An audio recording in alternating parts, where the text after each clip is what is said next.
অসমৰ ২৭খন জিলাত পৰীক্ষা কেন্দ্ৰ হিচাপে দিয়া হৈছে।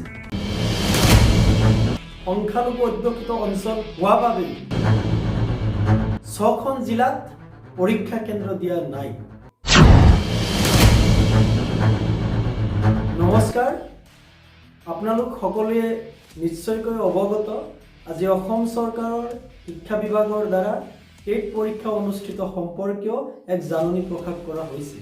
নিশ্চয়কৈ এক শুভ খবৰ আৰু নিশ্চিতভাৱে আমাৰ বহু সংখ্যক নিবনুৱা শিক্ষিত যুৱক যুৱতীয়ে এই পৰীক্ষাত অৱতীৰ্ণ হৈ শিক্ষক নিযুক্তিৰ বাবে নিজকে যোগ্যতা অৰ্জন কৰিব আৰু নিশ্চিতভাৱে বহু সংখ্যক আমাৰ শিক্ষিত নিবনুৱা যুৱক যুৱতীয়ে শিক্ষক হিচাপে নিযুক্তি লাভ কৰিব। কিন্তু আমি দেখিছোঁ যে এই জাননীখনত উল্লেখ কৰা মতে অসমৰ ২৭খন জিলাত পৰীক্ষা কেন্দ্ৰ হিচাপে দিয়া হৈছে, কিন্তু ৬খন জিলাত পৰীক্ষা কেন্দ্ৰ দিয়া নাই। বিশেষকৈ বৰপেটা, বজালী, গোৱালপাৰা, ধুবুৰী, দক্ষিণ শালমাৰা মানকাচৰ, কৰিমগঞ্জ আৰু হাইলাকান্দি জিলাত টেট পৰীক্ষাৰ কেন্দ্ৰ দিয়া হোৱা নাই। কিয় দিয়া হোৱা নাই? ইয়াৰ সদুত্তৰ অসম চৰকাৰ আৰু শিক্ষা বিভাগৰ ওচৰত আছে। এয়া দেখকৈ এক বৈষম্যমূলক নীতি।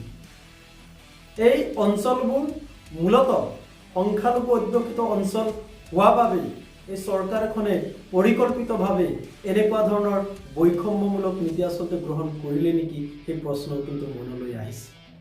গতিকে আমি দাবী উত্থাপন কৰিছোঁ যে অসমৰ সকলো ছাত্ৰ ছাত্ৰীৰ সুবিধাৰ বাবে, অসমৰ সকলো পৰীক্ষাৰ্থীৰ সুবিধাৰ বাবে যেনেকৈ অসম চৰকাৰৰ শিক্ষা বিভাগে ২৭টা জিলাতেই পৰীক্ষা অনুষ্ঠিত কৰাৰ কেন্দ্ৰ দিছে, অন্য যিবোৰ জিলাত পৰীক্ষা কেন্দ্ৰ দিয়া নাই সেই সকলোবোৰ জিলাতে পৰীক্ষা কেন্দ্ৰ দিয়াৰ ব্যৱস্থা গ্ৰহণ কৰা হওক।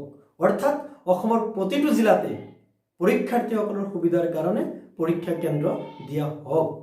আৰু এই কাম যদি চৰকাৰ আৰু শিক্ষা বিভাগে নকৰে তেতিয়াহ'লে আমি ৰাইজৰ দল, যুৱ বল, ছাত্ৰ মুক্তি সংগ্ৰাম সমিতিয়ে ছাত্ৰ ছাত্ৰী আৰু সম্ভাৱ্য পৰীক্ষাৰ্থীসকলক সংগঠিত কৰি চৰকাৰৰ এই বৈষম্যমূলক নীতিৰ বিৰুদ্ধে গণতান্ত্ৰিকভাৱে আন্দোলনৰ কাৰ্যসূচী গঢ়ি তুলিবলৈ কিন্তু আমি বাধ্য থাকিম। ধন্যবাদ।